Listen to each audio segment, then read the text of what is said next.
Good morning. I'm Todd Clausen, technical agronomist with DeKalb and Asgrow, and I'm bringing you Monday Morning Alert today, brought to you by Bloomgren Seed in Boone, Iowa. It's Monday morning, May 21st, 2012, and we're near Beaver, Iowa. We are west of Boone. We are east of Grand Junction. And up till this date, we've talked mostly about corn on these alerts, and today I want to focus on soy. And particularly, let's talk about the soybeans that have gone in the ground over the last 7 days, this past week. As they went into the ground in fairly poor moisture conditions. I mean poor, we're dry, we're fairly dry. Over the weekend, we had a really good opportunity to get some rainfall. We didn't get it. Most of the areas saw a trace to maybe 1/10 or 2/10, so we didn't get that moisture. So where are those soybeans sitting out there? Hopefully that you put them all in consistently dry dirt. You know, at 1 inch to 1.5 inches deep. No reason to go 2 to 2.5 inches deep. It's just too deep for soybeans. So I hope that your beans are in the ground more shallow than 1.75 inches. I like 1.5 inches. Is really where I want to see beans, and I want to see them consistently there.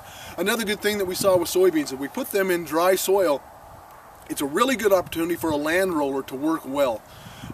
Plant soybeans in consistently dry dirt, then come over with a land roller, smooth everything out, but consistently press soil around that seed, so when it does catch moisture coming through the soil profile, it will take it up. Now soybeans, different than corn, take 1.5 times their weight in water before that germination reaction will take place. To give you a little bit of an idea, I've got a couple of seed here, and they've imbibed enough water to germ. Here's one in particular. You still see the red seed treatment coating. That's on the seed. Well, what's popped out of it? That's going to be the radicle. Okay, now the radicle is going to go downward, and this is known as my hypocotyl. This is the hypocotyl crook. This is what brings the plant to the soil surface. And what's it bringing along with it? It's the seed. Well, that seed is your cotyledons, or are your cotyledons. Your cotyledons provide your plant with the protein and the sugars to grow until it becomes photosynthetically active. And that cotyledon is definitely the first leaf because it is photosynthetically active. Here in the same field, you see what was the bean halves are now your cotyledons, and they're providing this plant with real critical sugars to grow.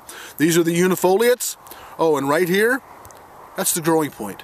So soybeans lead out of the ground with their growing point. They are not protected like corn is, you know, for 3 and 4 and 5 weeks.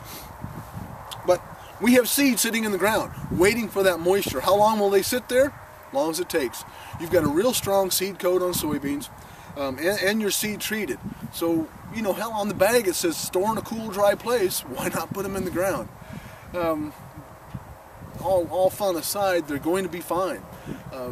You know, hopefully we'll get that 1/2 inch to 1.5 inches of a nice smooth rain, and they'll all take on moisture at the same time, and you will get, you know, uniform and consistent emergence. The only problem becomes the longer it takes for them to germ and come out of the ground. It's just like having a later planting date. Later planting dates mean a smaller plant, fewer nodes, fewer flowers, fewer pods.